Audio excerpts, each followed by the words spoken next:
ये खूबसूरत कहानी आदरणीय लेखिका रीमा शर्मा जी द्वारा लिखी गई है।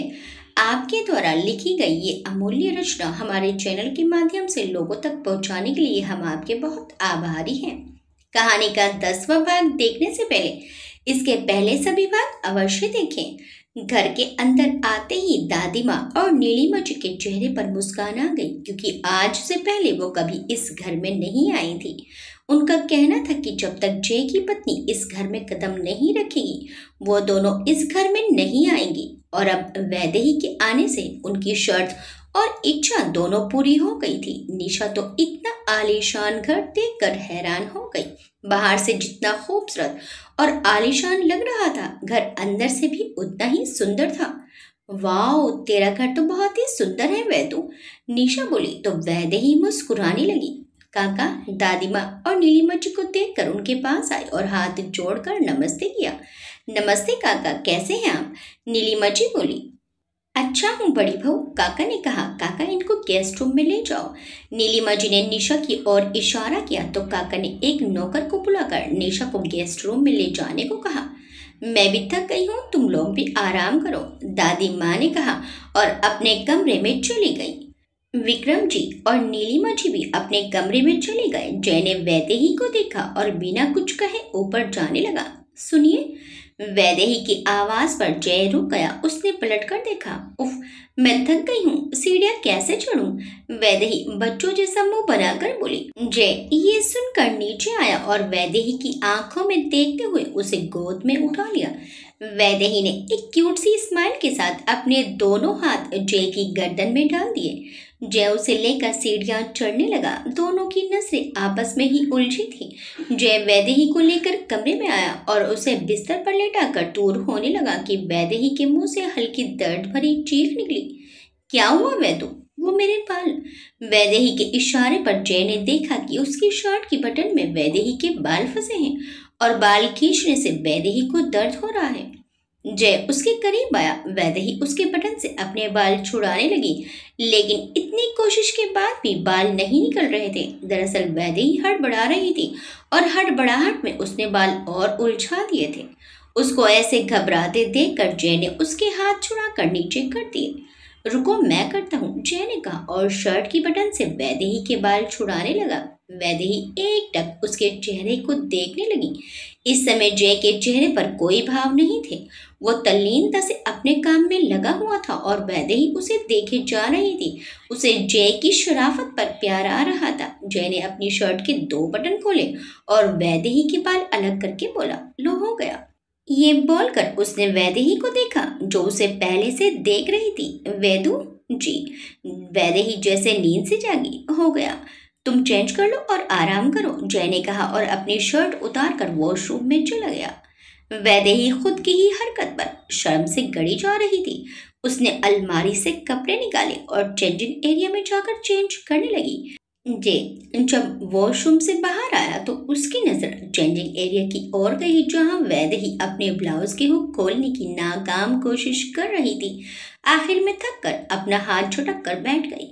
उसे ऐसे देखकर जय हल्के से मुस्कुराया और अंदर आकर वैदेही के ब्लाउज की हुक खोलने लगा। वैदेही एकदम से चौंक गई, लेकिन आईने में जय को देखकर शांत हो गई।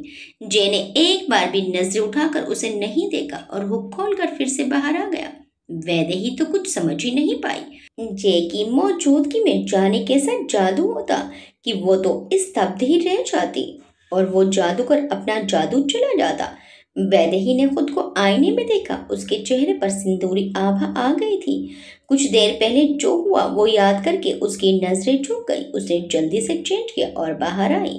जय ने उसे देखा और जाकर काउच पर लेट गया। वैदेही भी मुंह बनाकर बिस्तर पर लेट गई। वो जय को ही देखे जा रही थी। वैदू सो जाओ, बहुत रात हो गई है, जय ने आंख बंद किए ही कहा तो वैदेही ने झट से आंखें बंद कर ली। जय ने आंखों के ऊपर से बाहर हटाई और वैदेही को देखा जिसने कसकर अपनी आंखें मीच रखी थी। जय हल्के से मुस्कुराया और उसने भी अपनी आंखें बंद कर ली। जय तो सो गया, लेकिन वैदेही नहीं सो पाई। उसकी आंखों में तो नींद ही नहीं थी। वो उठकर बैठ गई। क्या करूं, मुझे तो नींद ही नहीं आ रही। इनको देखो कैसे आराम से सो रहे हैं। वैदेही खुद से ही बोली और फिर कुछ सोचकर मुस्कुराने लगी। वो बेड से उठकर जय के पास आई और जय के साथ काउच पर लेट गई। उसने जय का हाथ खुद से अपनी कमर पर रख लिया और आंखें बंद कर ली। किसी के पास होने के एहसास से जय की नींद खुल गई, लेकिन वैदेही को पास देखकर उसने मुस्कुराकर उसे अपनी बाहों में जकड़ लिया और फिर से आंख बंद कर ली। दोनों एक दूसरे के आगोश में सुकून से सो गए। सुबह जब वैदेही की नींद खुली तो उसकी नजर जय पर गई, जो पहले से ही आंखें खोले उसे ही देख रहा था। वैदेही उसे देखकर मुस्कुराने लगी। गुड मॉर्निंग, जय ने कहा और उठने लगा। अरे रुकिए, मैं गिर जाऊंगी, वैदेही बोली। तो उठो, सुबह हो गई है। हाँ, वैदेही ने कहा और उठ गई। वैसे तुम यहाँ कैसे आई, जय ने पूछा तो उसकी आंखें बड़ी बड़ी हो गई। क्या हुआ, बोलो। वो मैं नींद में यहाँ आ गई, वैदेही ने मासूम से चेहरा बनाकर जल्दी जल्दी पलकें झपकाई। जय उसकी इस अदा में कहीं खो गया। सॉरी, आपके लिए जगह कम हो गई होगी ना, जय को चुप देखकर वैदेही बोली। जय अपने होश में आया और बिना कुछ कहे सीधा वॉशरूम में चला गया। क्या हो जाता है इनको, कुछ भी पूछो तो बस वॉशरूम में भाग जाते हैं, वैदेही बोली और फिर से ब्लैंकेट लेकर सो गई। कुछ देर बाद जब जय आया तो वैदेही को फिर से सोया देखकर कमरे से बाहर आ गया। वो जॉगिंग के लिए चला गया। कुछ देर बाद निशा उसके कमरे में आई और वैदेही को सोया देखकर जगाने लगी। वैदू उठना, मैं तेरे घर आई हूँ और तू है कि सोई है, वैदेही अलसाई आवाज में बोली। क्या है यार, सोने देना। वैदू उठना, मुझे अपना घर दिखा दे, निशा ने उसे जबरदस्ती उठाया। वैदेही बिस्तर से उठी और बाहर चलते हुए बोली, चलो दिखाती हूँ मेरा घर, जिसमें मैं खुद ही नहीं रहती। यह सुनकर निशा हंस पड़ी। बहुत हंसी आ रही है तुझे, अभी बताती हूँ, रुक, वैदेही बोली तो निशा आगे आगे भागने लगी और वैदेही उसके पीछे पीछे। वैदेही ने सारा घर निशा को दिखाया और बाहर गार्डन में आकर दोनों बैठ गई। तेरा घर तो बहुत सुंदर है, इन्होंने बड़े मन से बनवाया है, एक एक चीज इनकी पसंद की है। ओहो, निशा शरारत से बोली। चुप कर, ज्यादा बातें ना बना, वैदेही गुस्से से बोली। यार, मुझ पर क्यों गुस्सा हो रही है, तू अपने पति से नहीं कह पा रही अपने मन की बात, तो इसमें मेरी क्या गलती। निशा, नहीं सुधरेगी ना तू। अच्छा सॉरी यार, लेकिन तू कब तक नहीं बोलेगी, एक न एक दिन तो तुझे उन्हें बताना ही होगा कि तुझे उनसे प्यार हो गया है। पता नहीं मैं कब बोल पाऊंगी कि मैं उन्हें चाहने लगी हूँ, उनसे प्यार करने लगी हूँ, उनके बिना अब नहीं रह सकती। तुम्हें पता है निशा, वो इतने अच्छे हैं ना कि उन्हें खुद नहीं पता उनकी अच्छाई। वो गुस्सा करते हैं लेकिन प्यार भी उतना ही करते हैं, और सबसे बड़ी बात, वो अपने परिवार से बहुत प्यार करते हैं। दादी माँ, भाभी, भैया, अपने परिवार के लिए ही जीते हैं वो। ऐसे आदमी से कैसे न प्यार हो। मैं भी खुद को रोक नहीं पाई उनसे प्यार करने से। वैदेही जय के बारे में बोले जा रही थी। इस बात से अनजान के पीछे खड़े जय ने उसकी सारी बातें सुन ली थी, जो वैदेही को बुलाने ही आया था। वैदेही की बातें सुनकर वो दबे पांव वहां से वापस घर के अंदर आ गया। वैदेही के कहे शब्द उसके कानों में गूंजने लगे। मैं खुद को रोक नहीं पाई उनसे प्यार करने से। जय की आंखों में नमी और होंठों पर मुस्कान आ गई। काउच पर बैठकर उसने अपनी आंखें बंद कर ली। उसे कैसा महसूस हो रहा था वो शब्दों में बयां कर पाना मुश्किल था। उसके दिल में जैसे एक सुकून उतर आया था। उसका दिल खुशी के मारे बलियों उछल रहा था। शाम के समय सभी शादी में जाने के लिए रेडी होकर नीचे हॉल में वैदेही और जय के आने का वेट करने लगे। वैदू, जल्दी करो, नीचे सब बैठ कर रहे। जय ने कहा। जी हो गया, ये बोलकर वैदेही बाहर आई। जय ने जब उसे देखा तो देखते ही रह गया। उसने पर्पल कलर का सिल्वर बॉर्डर वाला लहंगा पहना हुआ था। कानों में उसी से मैचिंग बड़े बड़े झुमके और कोई हैवी ज्वेलरी नहीं, बस हाथों में चूड़ियां और नाक में नोज रिंग पहने वो बहुत ही प्यारी लग रही थी। कैसी लग रही हूँ मैं, वैदेही ने पूछा। बहुत सुंदर, जय बोला तो वैदेही मुस्कुराने लगी। अब ये भी लगा दीजिए, वैदेही ने सिंदूर की डिबिया आगे करके कहा। जय ने सिंदूर वैदेही की मांग में भर दिया। वैदेही ने मांग टीका उठाकर लगा लिया। अब चले, वैदेही ने कहा तो जय ने हाँ में गर्दन हिला दी और कमरे से बाहर आ गया। वैदेही भी उसके पीछे पीछे उसके कदम से कदम मिलाने की कोशिश करते हुए जल्दी जल्दी चलने लगी। सीढ़ियों से उतरते हुए दोनों बहुत ही प्यारे लग रहे थे। दादी माँ ने उनकी नजर उतारते हुए कहा, बहुत ही प्यारी जोड़ी है, बिल्कुल राम और सीता की तरह। जी दादी माँ, नीलिमा जी ने कहा। अब चलो भाई, वो लोग आ जाएंगे। विक्रम जी ने कहा तो सभी बाहर आकर गाड़ी में बैठ गए। कुछ ही देर में सभी शादी के वेन्यू पर थे। जय और वैदेही आए तो साथ साथ थे, लेकिन बाद में जय करण के साथ और वैदेही संजना के पास आ गई। संजय, सुमन, अमन, निक्की और टीना भी आ गए थे।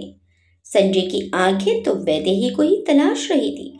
सजना और करण स्टेज पर थे। उनकी जयमाला का समय हो गया था। वैदेही और निशा संजना के बगल में ही थे। संजय ने जब वैदेही को देखा तो बहुत खुश हुआ। वो जल्दी जल्दी स्टेज की ओर जाने लगा। उसने वैदेही के पास आकर उसे देखकर कहा, वैदेही, बहुत सुंदर लग रही हो। थैंक यू, वैदेही ने कहा। लेकिन वैदेही को संजय के कहने का अंदाज थोड़ा अजीब लगा, पर उसने ज्यादा ध्यान नहीं दिया। संजना और करण ने एक दूसरे को जयमाला डाली। सभी ने तालियां बजाई। सभी लोग उन्हें बधाइयां देने लगे। वैदेही अपने दोस्तों के साथ खड़ी थी और जय अपने कुछ दोस्तों के साथ, लेकिन दोनों की ही नजरें एक दूसरे पर थी और संजय निक्की की नजर उन पर थी। यार, ये जय तो बहुत ही ठरकी निकला। ये तो वैदू के पीछे ही पड़ गया। संजय गुस्से से बोला। तू सही कह रहा है। एक काम कर, इससे पहले कि देर हो जाए तू वैदेही से अपने दिल की बात बोल दे। अमन बोला। यह सुनकर निक्की ने संजय को रोक लिया। नहीं संजू, तू जानता है ना वो कौन है? जयवीर सिंह। उससे उलझना ठीक नहीं। अरे, जयवीर सिंह है तो क्या हुआ? मेरी वेदू पर लाइन मारने का परमिट थोड़ा ना मिल गया। अरे, पैसा वाला है तो क्या हुआ? शादीशुदा है, इसे इतनी भी समझ नहीं। संजय बोला। संजय, अगर वो वेदू को देख रहा है तो वेदू भी तो उसे लाइन दे रही है। निक्की बोली। मतलब? उधर देख जरा। निक्की ने वैदेही की ओर इशारा किया। देख, वो खुद जय को टकटकी लगाए देख रही है, तो उसे तो सिग्नल मिलेगा ही ना। निक्की ने संजय को भड़काते हुए कहा और तिरछा मुस्कुरा दिया। इधर दुनिया से बेखबर जय और वैदेही अपने में ही मस्त थे। यार, तुम दोनों ना ये ताका झाकी करने से अच्छा है एक रूम में जाओ और जी भर के एक दूसरे को देखो। निशा ने वैदेही के कंधे से कंधा टकराकर कहा, जो कब से उन दोनों को देख रही थी। निशा, तुम ना बहुत बेशरम हो गई हो। अच्छा, मैं बेशरम हूँ? और तुम दोनों क्या? वो तो कुछ नहीं, बस ऐसे ही। वैदेही आंखों को गोल घुमाकर बोली। यार, ये बहाने ना किसी और के सामने बनाओ। जब तक एक दूसरे को अपने मन की बात नहीं बताओगे ऐसे ही चलता रहेगा। निशा बोली। इसमें भी अपना मजा है यार। मैंने हमेशा से चाहा था कि मेरी लव मैरिज हो, मुझे किसी से प्यार हो जाए और छुप छुप कर उससे मिला करूं। लेकिन देखो, शादी पहले हो गई और लव बाद में। तो कम से कम मुझे इस मोमेंट को एंजॉय तो करने दो। वैदेही बोली और निशा के गले लगकर दूर खड़े जय को देखकर मुंह चिढ़ा दिया, जो उसे ही देख रहा था। जय मुंह खोले वैदेही को देखने लगा। देखते देखते फेरों का समय आ गया। दूल्हा दुल्हन मंडप में थे और शादी की रस्में हो रही थी। एक एक रस्मों के साथ वैदेही को अपनी और जय की शादी याद आ रही थी। वैदेही की आंखों में आंसू आ गए। उस दिन मैं कितनी दुखी थी शादी को लेकर। कैसे एक अनजान के साथ जिंदगी बीतेगी, यही सोचकर रोना आ रहा था। और अब उसी अनजान के बिना एक पल की भी दूरी सहन नहीं होती। वैदेही मन ही मन सोचने लगी और आंखों में आई नमी को हल्के से साफ किया। जय ने उसकी आंखों में आंसू देख लिए। उसने इशारे से ही पूछा कि क्या हुआ। वैदेही ने ना में गर्दन हिला दी। जय ने फिर से पूछा तो वैदेही बिना कुछ बोले अपने आंसू पोंछते हुए वहां से चली गई। जय को अजीब लगा। वो भी सबसे नजरें बचाकर वहां से चला गया। वैदेही एक कोने में खड़ी सिसक रही थी। जय ने उसके कंधे पर हाथ रखकर अपनी ओर घुमाया तो वैदेही उसके सीने से आ लगी और फपक पड़ी। शांत हो जाओ वैदू, तुम रो क्यों रही हो? जय उसे शांत करने लगा।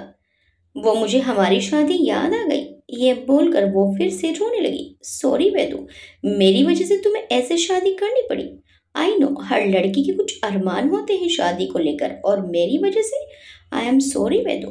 तुम सच्ची कहती हो कि मैं बहुत खराब हूँ। जय ने जैसे ही ये कहा, वैदेही अपनी आंसू भरी आंखों से देखते हुए बोली, खबरदार जो मेरे पति को खराब कहा तो।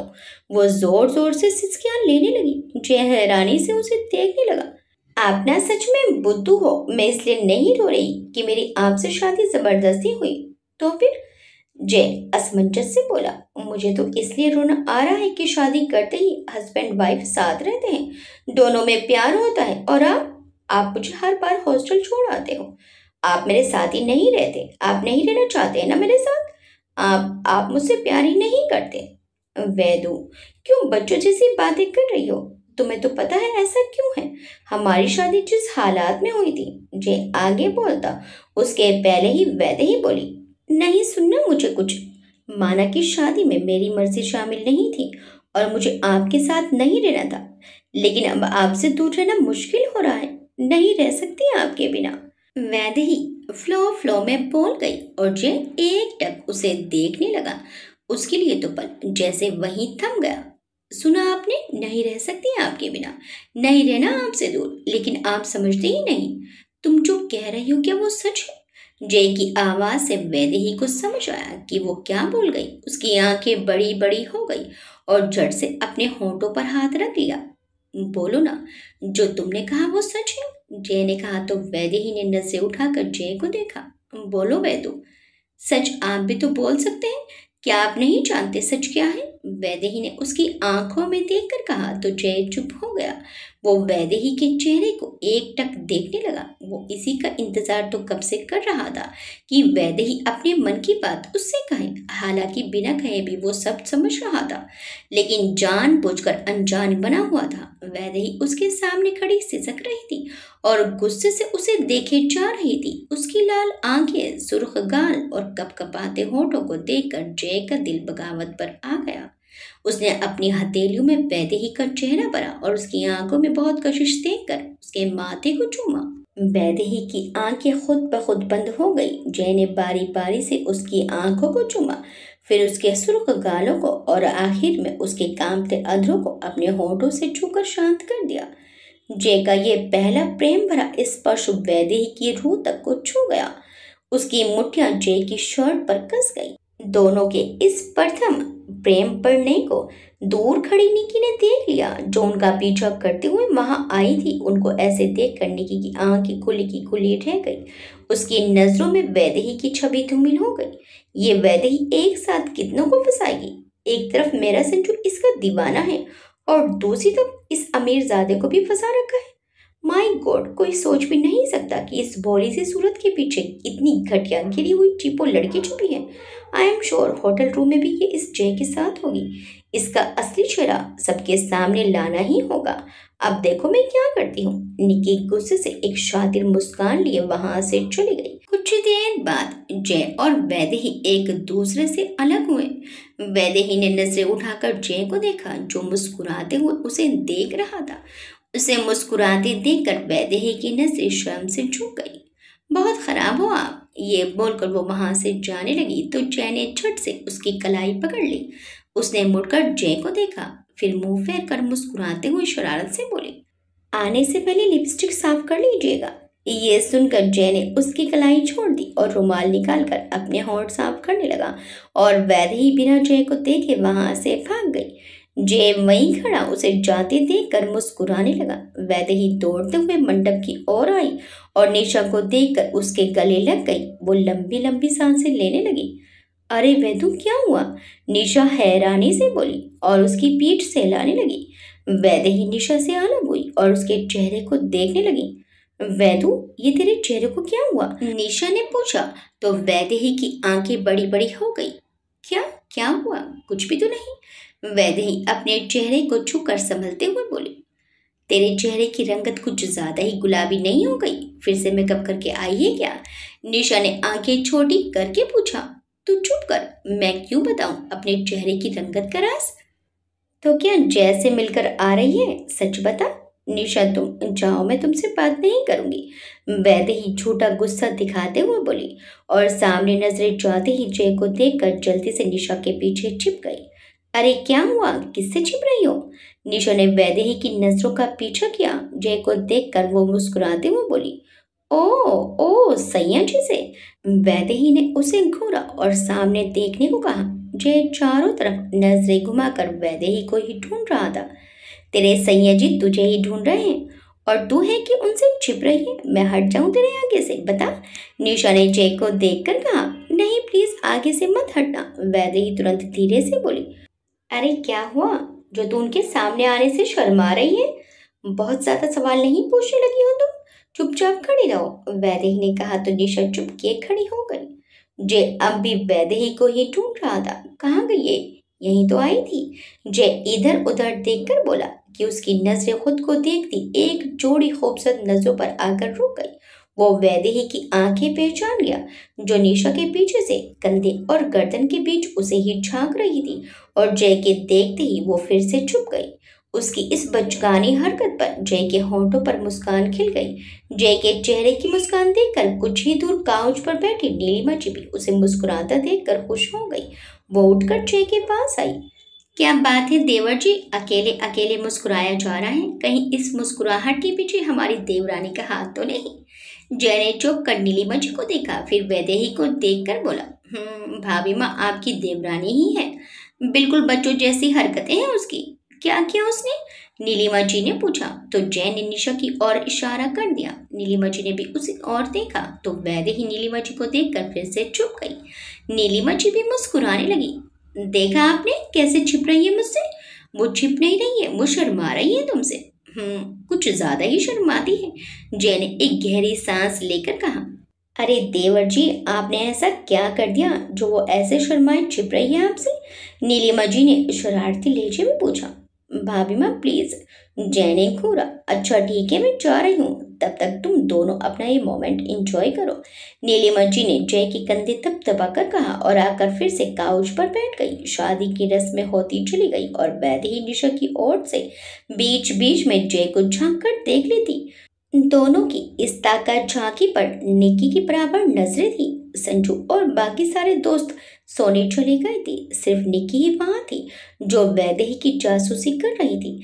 अब तक उसने वैदेही के लिए कुछ प्लान्स भी अपने मन में बना लिए थे।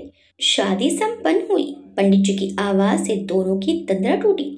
सभी संजना और करण को मिलकर बधाई देने लगे। संजना और करण सभी बड़ों का आशीर्वाद लेने लगे। करण जय के गले लग गया और संजना वैदेही के। थैंक यू वैदेही, आज तुम्हारी वजह से ही ये दिन मेरी लाइफ में आया। संजना बोली। मैंने कुछ नहीं किया संजना जी, ये तो आप दोनों का सच्चा प्यार है जो आप दोनों आज एक हो गए। वैदेही बोल तो संजना से रही थी लेकिन नजरें जय पर ही थी। जय उसकी बातों का मतलब समझ रहा था। नहीं भाभी, संजना सच कह रही है। अगर आप मुझे नहीं समझाती तो मैं अपनी संजना को खो चुका होता, करण ने कहा। करण भाई, अब आप भी, मैंने ऐसा भी कुछ नहीं किया।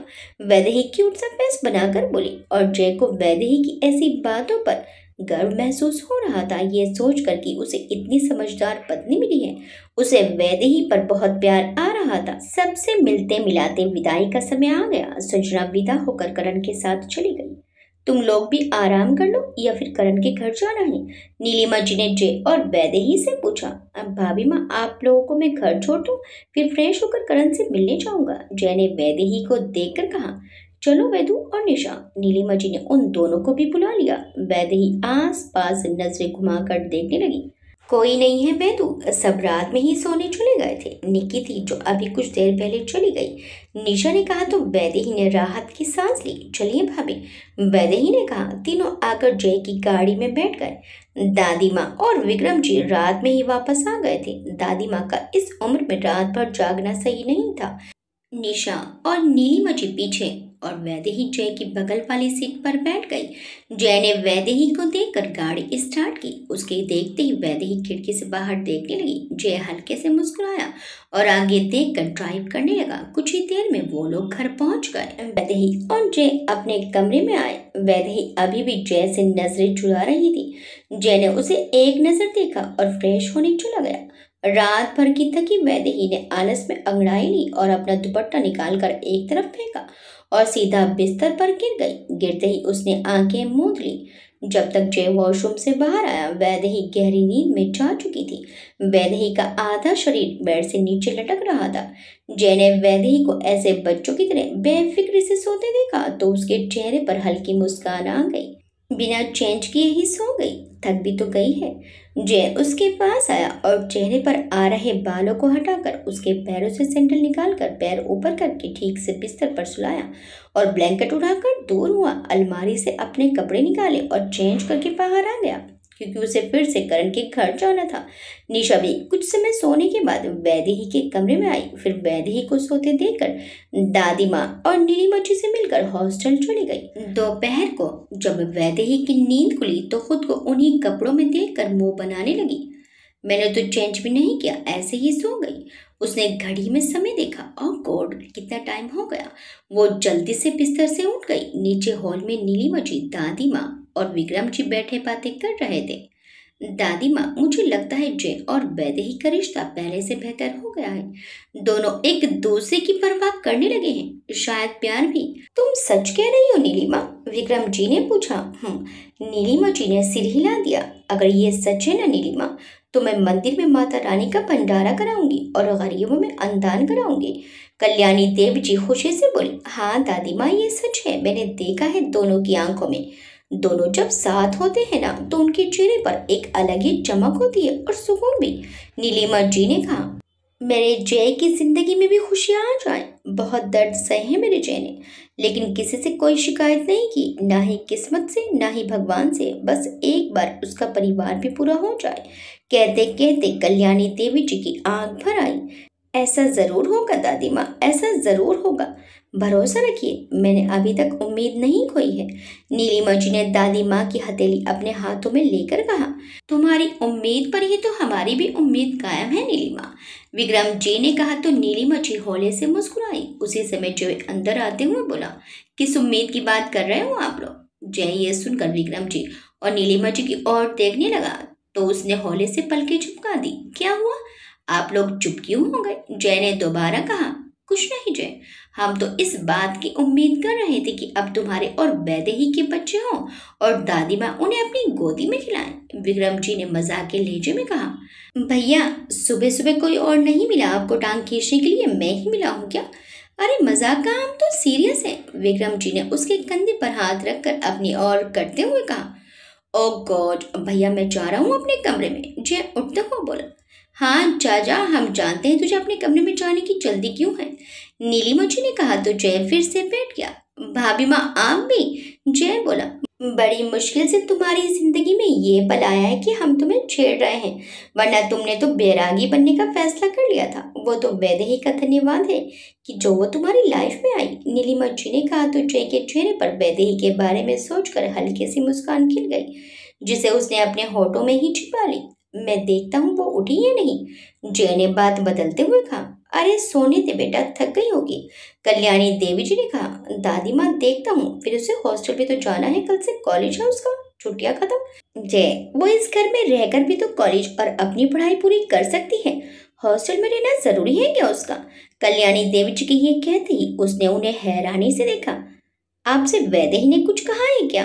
जय ने पूछा। नहीं, उसने कुछ नहीं कहा, लेकिन तुम्हारे इस सवाल से ये लग रहा है कि वो भी हॉस्टल में नहीं रहना चाहती, कल्याणी देवी जी उसकी आंखों में देखकर बोली। दादी माँ, मैंने तो उसी के लिए उसे हॉस्टल में ही रहने देने का डिसीजन लिया है। अभी तक बाहर ये किसी को नहीं पता कि मेरी पत्नी कौन है, और मैं चाहता हूँ कि जब तक वैदेही की पढ़ाई पूरी नहीं होती ये सच्चाई छिपी ही रहे तो अच्छा है।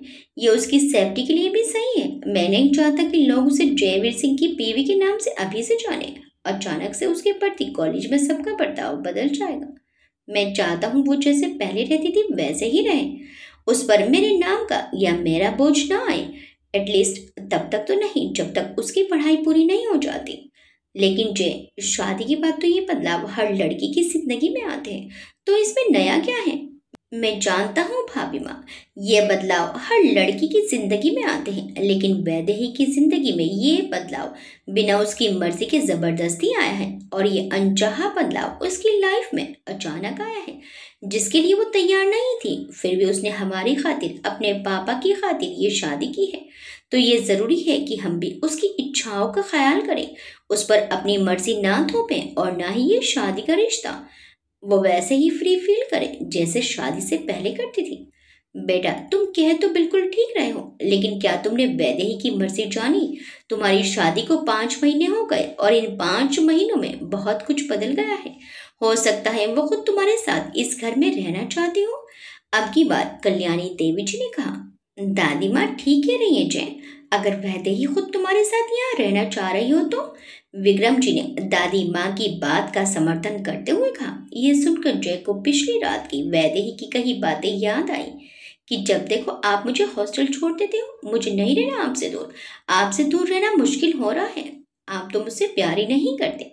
क्या हुआ, किस सोच में हो जय? विक्रम जी की आवाज से उसकी तंद्रा टूटी। कुछ नहीं भैया, मैं सोच रहा हूँ कि आप लोग जो कह रहे हो वो सब सही है, लेकिन मुझे अभी भी लगता है कि वैदेही का अभी हॉस्टल में रहना ही सही है। उसकी स्टडी और सेफ्टी के लिए यही सही है। लेकिन चाहिए तो मैं हॉस्टल जाऊंगी भाभी। नीलिमा जी अपनी बात पूरी कर दी उसके पहले ही वैदेही की आवाज गूंजी। सबने पीछे मुड़कर देखा तो वैदेही वहीं खड़ी थी जो अभी अभी नीचे आई थी। आप मुझे हॉस्टल छोड़ दीजिए, वैदेही ने जय की ओर देखकर कहा। उसकी आंसू भरी आंखें जैसे लाखों शिकायत कर रही थी। जय को उसे ऐसे देखकर बहुत बुरा लग रहा था। तुम अगर नहीं जाना चाहती तो कोई जबरदस्ती नहीं है बेटा, ये तुम्हारा घर है। कल्याणी देवी जी ने वैदेही के पास आकर कहा। नहीं दादी माँ, इन्होंने जो फैसला लिया है वो सही है। मेरा हॉस्टल में रहना ही ठीक है। वैदेही ने सिर नीचे कर लिया। ठीक है बेटा, जैसी तुम्हारी मर्जी। उन्होंने उसके सिर पर हाथ रख दिया। मैं बैग लेकर आती हूँ, वैदेही ने जय को देखकर कहा और ऊपर अपने कमरे में चली गई। नाराज कर दिया उसे, रुला दिया ना बच्ची को। जय, उससे तो ये साफ पता चलता है कि वो तेरे साथ रहना चाहती है। नीलिमा जी ने जय से कहा। उसने कोई जवाब नहीं दिया। मैं जाकर देखता हूँ। जय ऊपर जाने लगा। वैदेही बिस्तर में मुंह छिपाए जोर जोर से रो रही थी। जय कमरे में आया तो उसके रोने की आवाज सुनकर उसके कदम ठिठके। फिर आहिस्ता आहिस्ता बेड के पास आया और बहुत हिम्मत करके उसके कंधे पर हाथ रखकर कहा, वैदू। वैदेही ने पलट कर देखा। उसका पूरा चेहरा आंसुओं से भरा हुआ था और रोते रोते उसकी हिचकियां बन गई थी। जय ने उसके आंसू पोंछे। बहुत खराब हूं ना मैं, ये बोलकर उसने उसको अपने सीने से लगा लिया। वैदेही का रोना और बढ़ गया। उसने कसकर जय को अपनी बाहों में भींच लिया। आप क्यों हर बार ऐसा करते हैं? हमेशा अपनी मर्जी चलाते हैं। वैदेही रोते हुए बोली। तुम्हें अभी समझ नहीं आएगा, लेकिन ये तुम्हारे लिए ही कर रहा हूँ। जय ने उसका सिर सहलाते हुए कहा। यह सुनकर वैदेही उससे अलग हुई और गुस्से से बोली, तो फिर ठीक है, छोड़ दीजिए मुझे। मेरी पढ़ाई की आपको मुझसे ज्यादा चिंता हो रही है ना? ग्रेट, तो आप देर क्यों कर रही हैं? छोड़ दीजिए मुझे हॉस्टल। ओह नहीं, आप क्यों आएंगे छोड़ने? आप मत आना। अगर किसी ने आपको देख लिया तो मुश्किल हो जाएगी। कल के न्यूज़पेपर की हेडलाइन होगी है। तो आप एक काम कीजिए, आप ड्राइवर को बोल दो, वो छोड़ आएगा मुझे हॉस्टल तक। वैदेही ने तंज करते हुए कहा। वैदू वैदू, तुम इतना नाराज क्यों हो रही हो? समझने की कोशिश करो। जे समझाते हुए बोला। नहीं समझना मुझे कुछ भी। मैं नीचे जा रही हूँ, मन करे तो आ जाना, वरना मैं अकेले ही चली जाऊंगी। वैदेही ने अपना बैग लिया और कमरे से बाहर आ गई और जाते जाते दरवाजा इतनी जोर से पटक दिया कि उसकी गूंज पूरे घर में हुई। नीचे खड़े सभी लोग आश्चर्य से ऊपर देखने लगे। जय ने अपना सिर पीट लिया। ओह गॉड, है महादेव, ये छुई सी लड़की तो एकदम झांसी की रानी निकली और इसका गुस्सा तो मुझसे भी खतरनाक है, ज्वालामुखी की तरह फटा है। जय ने सिर पर अपना हाथ रखा और वैदू के बारे में सोचकर जल्दी से नीचे आया। दादी माँ, ड्राइवर से कहिए कि मुझे हॉस्टल छोड़ दे। वैदेही ने शांत लहजे में कहा। बेटा नाराज होकर जा रही हो जैसे? कल्याणी देवी जी ने कहा। नहीं दादी माँ, उन्होंने जो फैसला लिया है वो मेरे लिए सही है, तो नाराजगी की कोई बात नहीं है। वैदेही ने फीका मुस्कुरा दिया। ठीक है बेटा, जाओ मन लगाकर पढ़ना और जब मन करे यहाँ आ जाना बिना किसी से पूछे। ये तुम्हारा घर है, यहाँ आने के लिए किसी की मर्जी और इजाजत की जरूरत नहीं है तुम्हें। कल्याणी देवी जी ने उसके गाल छूकर कहा। जी दादी माँ, वैदेही ने मुस्कुराकर कहा और कल्याणी देवी जी के पांव छू लिए। खुश रहो। दादी माँ ने सिर पर हाथ रखकर आशीर्वाद दिया। वैदेही की नजर ऊपर जय पर गई जो सीढ़ियों से नीचे आ रहा था। आप लोग कुछ दिन रुकेंगे ना दादी माँ? वैदेही ने जय को देखकर कहा। नहीं, हम भी कल सुबह चले जाएंगे, जवाब विक्रम जी ने दिया। वैदेही विक्रम जी के पैरों में झुकी तो विक्रम जी ने उसे रोक दिया। कहा था ना मेरे पैर मत छूना।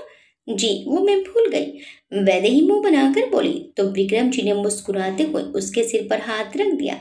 वैदेही नीलिमा जी के पास आई तो नीलिमा जी ने आगे बढ़कर उसे गले से लगा लिया। कुछ नहीं कहूंगी तुमसे, ना ही कोई सलाह और ना ही कोई सिफारिश। बस इतना कहूंगी कि जय को कभी गलत मत समझना। वो जो भी करेगा तुम्हारे अच्छे के लिए ही करेगा। नीलिमा जी की बात पर वैदेही ने हौले से सिर हिला दिया। जय नीचे आया तो नीलिमा जी ने उसे आंखों ही आंखों में कुछ इशारा किया तो जय ने सब ठीक है कि इशारे में अपनी पलकें झपका दी। जय वैदेही के बगल से आगे निकल गया। तब तक ड्राइवर ने पार्किंग से गाड़ी निकाल ली थी। जय ने ड्राइवर को बाहर आने का बोलकर खुद ड्राइविंग सीट पर बैठ गया। वैदेही भी सबसे मिलकर गाड़ी में बैठ गई। जय ने एक नजर वैदेही को देखा जो मुंह फुलाए बैठी थी। उसने गाड़ी स्टार्ट की और बाहर देखकर आगे बढ़ा दी। वैदेही और जय के जाते ही कल्याणी देवी जी और नीलिमा जी जोर से हंसने लगी। विक्रम जी उन्हें हैरानी से देखने लगे। क्या हुआ आप दोनों को? आप दोनों ऐसे क्यों हंस रही हैं? कोई साइलेंट जोक सुनाया गया क्या? मुझे भी बताओ। विक्रम जी बोले। आप नहीं समझे ना? नीलिमा जी ने हंसते हुए कहा। तो विक्रम जी ने नाम में सिर हिलाया। मैं आपको समझाती हूँ। नीलिमा जी हंसते हंसते बोली। अरे भाई पहले हंस लो फिर बता देना। विक्रम जी ने मुंह बनाकर कहा और ऊपर जाने लगी। रुकिए मैं बताती हूँ। नीलिमा जी बमुश्किल अपनी हंसी रोककर बोली। विक्रम जी रुक गए और नीलिमा जी के कहने का वेट करने लगे। आपने कुछ नोटिस किया? क्या? अपने जय को क्या हुआ? यार खुल के बोलो, ये पहेलियां क्यों बुझा रही हो? विक्रम जी झुंझलाते हुए बोले। ओहो आप ही ना, आपने जय को नहीं देखा? कैसे वैदेही के सामने चुप हो गया था, एक आवाज नहीं निकली उसकी। वैदेही के गुस्से को देखकर कैसे शांत था। आज तक जय को हमने गुस्सा करते हुए देखा है, दूसरों की बोलती बंद करते हुए देखा है। मजाल जो जय किसी की एक बात भी सुन ले, लेकिन वैदेही के सामने उसने एक शब्द भी नहीं कहा। हमेशा सबको अपनी नजरों से ही शांत कराने वाला आज अपनी बीवी के सामने खुद चुप था। बिल्कुल सही लड़की मिली है जय को। वैदेही जरूर उसे ठीक कर देगी। ओ हेलो, तुम्हें बड़ा मजा आ रहा है मेरे भाई को ऐसे देखकर? विक्रम जी बोले। और नहीं तो क्या, दुनिया के सामने शेर बनकर घूमने वाला द ग्रेट जय वीर सिंह बीवी के सामने भीगी बिल्ली बन गया। सबको अपने कदमों में झुकाने की हिम्मत रखने वाले की जबान अपनी ही पत्नी के आगे नहीं चली। नीलिमा जी ने दादी माँ की ओर देखकर कहा और दोनों फिर खिलखिलाकर हंस पड़ी। हाँ हाँ हंस लो, लेकिन आखिर जय ने की तो अपने मन की ही ना, वैदेही को हॉस्टल छोड़ने गया ही ना। विक्रम जी बोले। और वो कुछ भी हो लेकिन आज बहुत मजा आया, क्यों दादी माँ? हाँ बेटा सही कहा नीलिमा तुमने। आज एक बात का यकीन हो गया कि वैदेही है जो हमारे जय को अतीत के अंधेरों से खींचकर रोशनी में ले आएगी। मुझे भी यही लगता है दादी माँ, नीलिमा जी ने कहा। चलो देखते हैं आगे क्या होता है। जो भी हो जय के लिए अच्छा ही हो, विक्रम जी बोले। यही उम्मीद है, कल्याणी देवी जी बोले। चलो तैयारी कर लो, हमें कल सुबह निकलना भी है इंदौर के लिए, विक्रम जी ने कहा और अपने कमरे में चले गए। जय और वैदेही गाड़ी में थे। जय कार ड्राइव कर रहा था और बीच बीच में वैदेही को एक नजर देख भी लेता, लेकिन वैदेही ने एक बार भी उसकी ओर नहीं देखा। 2-3 बार उसने कुछ बोलने की कोशिश भी की, लेकिन वैदेही ने कोई जवाब नहीं दिया। कुछ देर में गाड़ी हॉस्टल पहुंच गई। वैदेही ने खिड़की से बाहर देखा और अपना बैग लेकर गाड़ी से बाहर आई। वो बिना जय की ओर देखे आगे जाने लगी। वैदू, जय की आवाज से चलते कदम रुक गए। क्या एक बार मुझे मुड़कर देखोगी भी नहीं? इतना नाराज हो मुझसे? जय ने कहा तो वैदेही की आंख भर आई। वो पलटने को ही मगर बीच में ही रुक गई और अपने मन को कड़ा कर बिना जय की ओर देखे आगे जाने लगी। किसी चीज की जरूरत हो तो फोन कर देना, जय ने फिर से कहा तो वैदेही के कदम फिर से रुक गए। वो फीका मुस्कुराई लेकिन मुड़कर जय की ओर नहीं देखा।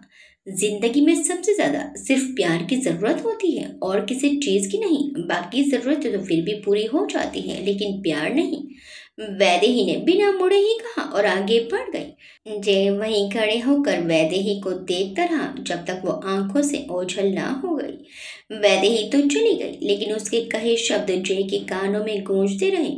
बाकी जरूरतें तो फिर भी पूरी हो जाती हैं, लेकिन प्यार नहीं। ये शब्द जय को बेचैन कर गए। उसका मन किया अभी जाए और वैदेही का हाथ पकड़कर अपने साथ ले आए, लेकिन कुछ सोच कर रुक गया और अपने दिल को मजबूत कर उसने गाड़ी घुमा ली।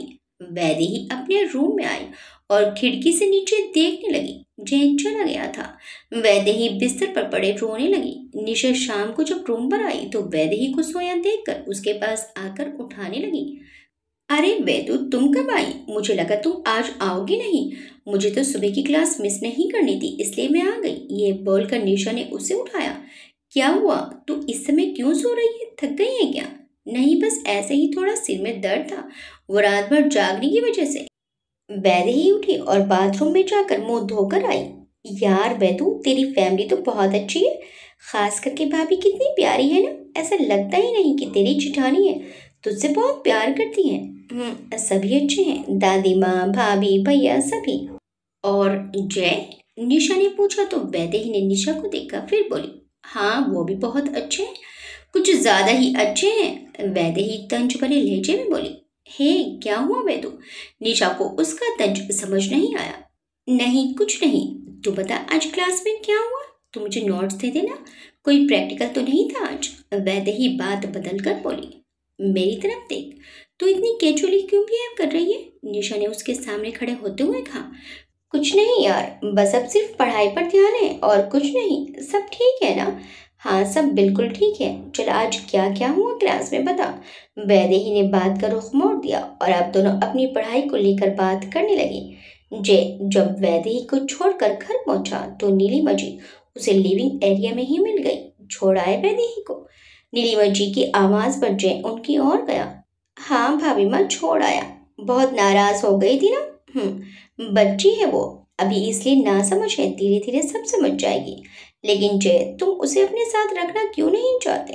भाभी माँ, नॉट अगेन प्लीज। मैं किसी को अब कोई सफाई नहीं देना चाहता। मैं जो कर रहा हूँ वैदेही के लिए वही ठीक है। ठीक है, मैं कोई सवाल नहीं करूंगी, नीलिमा जी ने कहा तो जय ने भी सिर हिला दिया। दादी माँ कहाँ है? जय ने पूछा। अपने कमरे में आराम कर रही है, जाकर मिल लो। नहीं अभी नहीं, बाद में मिल लूंगा, जय ने कहा और ऊपर अपने कमरे में जाने लगा। नीलिमा जी इस सीढ़ियों से ऊपर जाते हुए जय को देखकर बोली। पता नहीं तुम्हारे मन में क्या है जय, लेकिन वैदेही की आंखों में तुम्हारे लिए सिर्फ प्यार देखा है, सिर्फ प्यार। और जहां तक मुझे समझ आ रहा है तुम अब ज्यादा दिन उससे दूर नहीं रह सकते।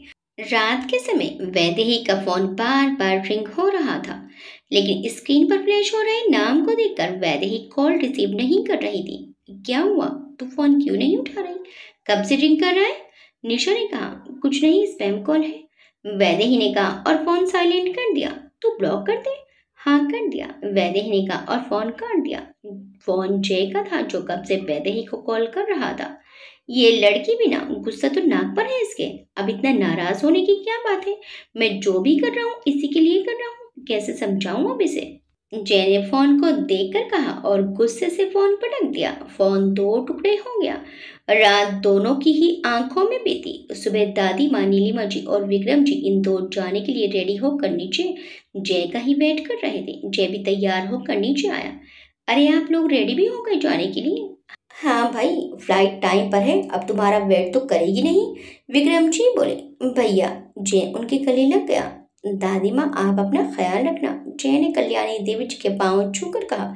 दादी माँ का ख्याल रखने के लिए मैं हूँ जय, तुम अपना ख्याल रखना, नीलिमा जी बोली।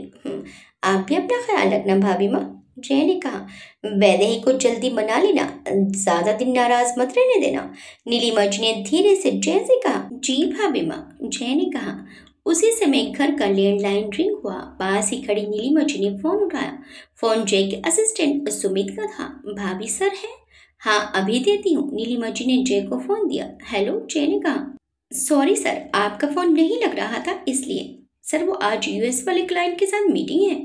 हाँ मुझे याद है, मैं आ रहा हूँ। हाँ सर, और हाँ मेरे लिए एक नया फ़ोन मेरे टेबल पर रेडी होना चाहिए with all details. Yes sir, Sumit ने कहा और फ़ोन रख दिया। जय जैसे ही पलटा सभी उसे घूर रहे थे। व्हाट, ऐसे क्यों देख रहे हो सारे? जय बोला, मतलब एक और फ़ोन टूटा। नीलिमा जी बोली।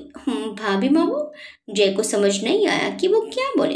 वैदेही ने फोन नहीं उठाया ना, नीलिमा जी ने पूछा तो जय इधर उधर देखने लगा। नीलिमा जी ने जय को देखा, फिर कल्याणी देवी जी की और दोनों एक दूसरे को देखकर मंद मंद मुस्कुरा रही थी। और विक्रम जी उन दोनों को नासमझी से देख रहे थे। उन्हें समझ नहीं आया कि इसमें खुश होने की क्या बात है। वो झुंझुलाकर बोले, अब हमें चलना चाहिए वरना देर हो जाएगी। हाँ चलो, कल्याणी देवी जी बोली और जय के सिर पर हाथ फेरकर आगे बढ़ गई। नीलिमा जी भी जय को देखकर बाहर आ गई। ओके जय, बाय, टाइम मिले तो इंदौर आ जाना और अपना ख्याल रखना। जी भैया, जय ने कहा और सभी गाड़ी में बैठकर इंदौर के लिए रवाना हो गए। जय भी ऑफिस आ गया। वहीं कैंटीन में वैदेही, निशा और सुमन के साथ बैठी कॉफी पी रही थी कि संजय, अमन और निखिल भी उन्हीं के पास वाली चेयर पर आकर बैठ गए। हाय वैदेही, तुम कब आई? संजय ने पूछा। कल ही आ गई थी, वैदेही ने कहा। वैदेही, हमारा मेडिकल कैंप जाने वाला है, तुम तो चलोगी ना? संजय ने पूछा। हाँ जाना तो पड़ेगा ना। वैसे कहाँ जा रहा है कैंप? ज्यादा तो नहीं पता, लेकिन राजस्थान के किसी गांव जाने वाले हैं, निखिल ने जवाब दिया। यार कितनी गर्मी होगी। तभी सुमन बोली, नहीं यार, मजा आएगा रेगिस्तान में। निशा बोली, क्या खाक मजा आएगा उस धूल मिट्टी में? निक्की ने बड़े एटीट्यूड से कहा, जो अभी अभी वहां आई थी। नहीं यार, वहां दिन में जितनी तपती गर्मी होती है, रातें उतनी ही सुहानी होती हैं। दिन और रात दोनों अलग अलग होते हैं, संजय ने कहा। हाँ बिल्कुल, कुछ लोगों की तरह जिनके अलग अलग चेहरे होते हैं, किसी के सामने कुछ तो किसी के सामने कुछ और। निक्की ने वैदेही को देखकर तंज करते हुए कहा। निक्की की नजरें खुद पर ठहरी देखकर वैदेही ने पूछ ही लिया, मतलब क्या है तुम्हारा? कुछ नहीं, मैं तो जनरली कह रही थी, जैसे कुछ लोग वैसे तो सबके सामने बहुत शरीफ बनते हैं, लेकिन असलियत तो कुछ और ही होती है उनकी। निक्की ने टेढ़ा मुस्कुराते हुए कहा। वैदेही को उसकी गोल मोल बातें कुछ खास समझ नहीं आई। छोड़ना निक्की, तुम्हें जाना है तो कोई बहाना बना लो। संजय ने कहा। अरे नहीं, मैं तो जाऊंगी, कुछ सीखने ही मिलेगा और ये हमारी स्टडी का हिस्सा भी है, तो जाना तो पड़ेगा। निक्की बोली, लेकिन जाना कब है? घर पर इन्फॉर्म भी तो करना होगा। निशा बोली, हाँ यार, मैंने सुना है ऐसे कैंप पर फोन नेटवर्क नहीं होते। अमन बोला, तू क्यों परेशान हो रहा है? तेरे घर से कौन से फोन आते हैं? बस तेरी गर्लफ्रेंड है जिससे तू खुद बात करने से बचता है। निखिल ने अमन की टांग खींचते हुए कहा। यार तुझे मैं ही मिला क्या इस संजू की टांग खींचना? अमन ने निखिल को पीठ पर एक मुक्का जड़ते हुए कहा।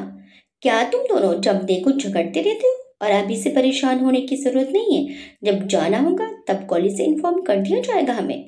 संजय ने दोनों को रोककर कहा। संजय का सारा ध्यान वैदेही पर था, जो आज उसे गुमसुम सी और कहीं और खोई खोई लगी। वैदू, क्या बात है, तुम बहुत चुप चुप हो? संजय ने पूछा।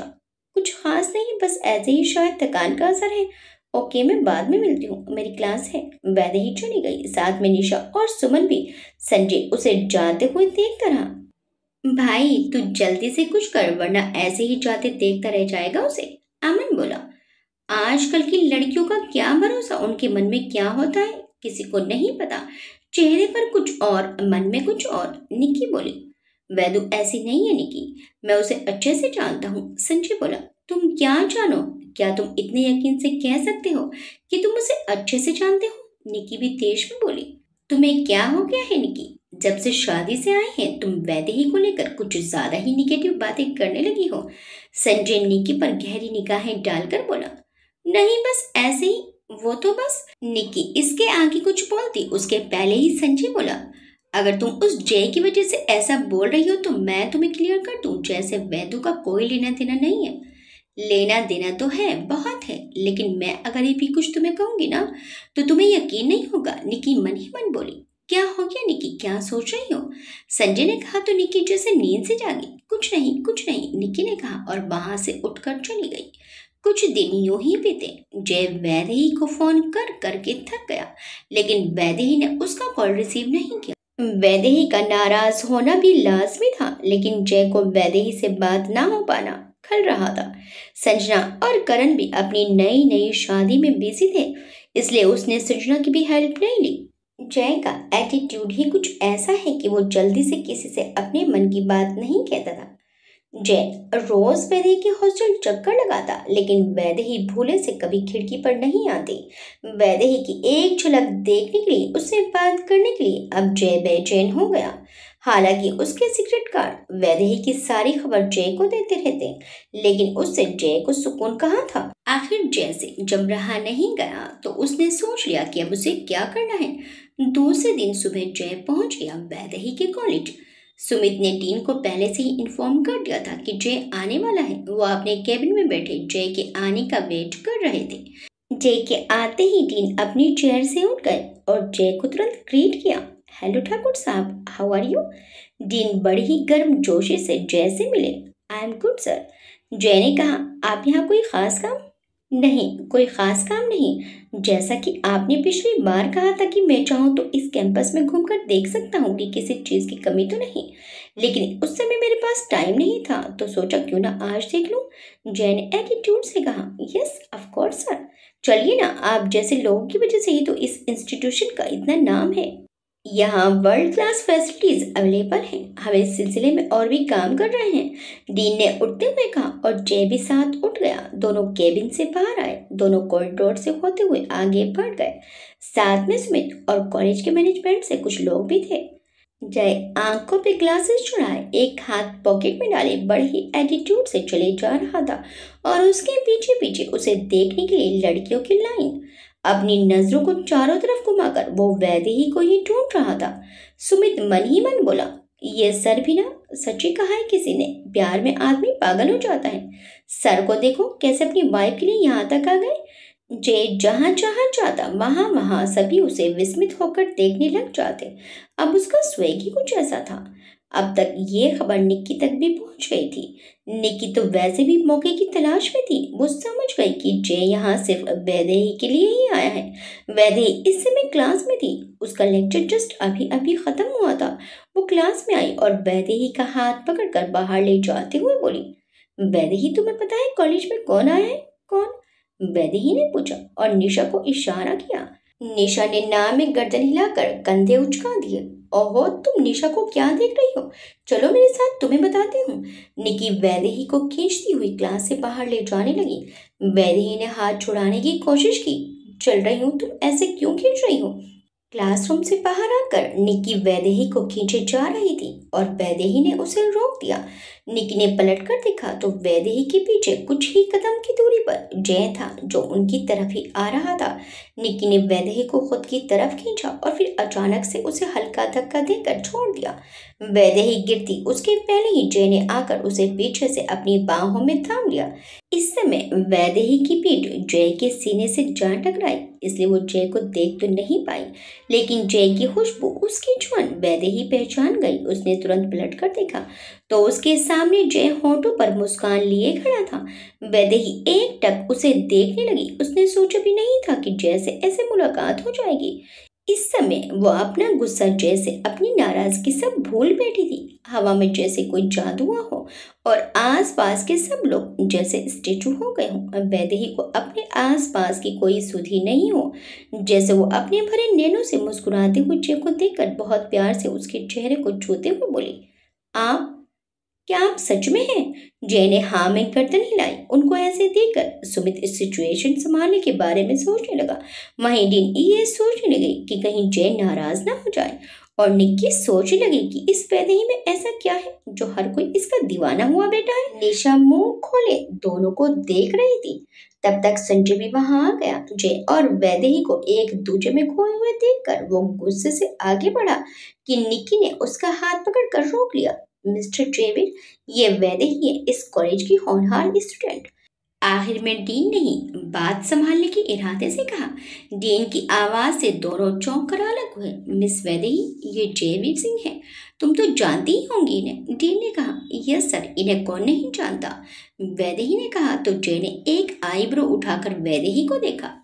थैंक यू मिस्टर जेवियर, आपने वैदेही को गिरने से बचा लिया। डीन ने कहा तो वैदेही भी बोली, oh yes thank you mister Xavier, आपने गिरने से बचा लिया, वरना मुझे चोट लग जाती। जय फिर से उसे घूरने लगा। डीन जय को आगे की ओर हाथ बढ़ाकर आगे ले गए। जय ने सुमित को कुछ इशारा किया तो सुमित तुरंत वैदेही के पास आया और वैदेही को एक पेग थमाते हुए बोला, ये सर ने आपके लिए दिया है, क्या है इसमें? वैदेही ने पूछा। पता नहीं मैम, लेकिन सर सिर्फ आपके लिए यहाँ आए हैं, सिर्फ ये देने के लिए। तुम्हारे सर पागल हैं क्या? इनके दिमाग का इलाज कराओ। क्या जरूरत है यहाँ आने की? वैसे तो हमारा रिश्ता सबसे छुपा कर रखा है, अब आ गई यहाँ मिलने। वैदेही मुंह बनाकर बोली। वो आप सर से बात कर लेना मैम, सुमित हल्के से मुस्कुराया और वहां से चला गया। दूर खड़े संजय और निक्की ने ये सब देखा। उसने निक्की से हाथ छुड़ाकर कहा, क्यों रोका मुझे? मैं उस जैसे आज सवाल पूछकर ही रहता कि क्यों पीछे पड़ा है वो वैदेही के ठड़की कहीं का। देखो तो यहाँ तक पहुंच गया, शादीशुदा होकर भी एक कॉलेज की लड़की के पीछे पड़ा हुआ है। संजू, वो डीन के साथ था और तुम भूल रहे हो कि वैदेही भी उसे बराबर लाइन दे रही थी। निक्की ने कहा, क्या मतलब है तुम्हारा? संजय गुस्से से बोला, मतलब ये कि तुमने देखा नहीं उसके आदमी ने वैदेही को कोई पैकेट थमाया। जरूर उसमें कोई महंगा गिफ्ट होगा और वैदेही ने वो बड़ी आसानी से ले भी लिया।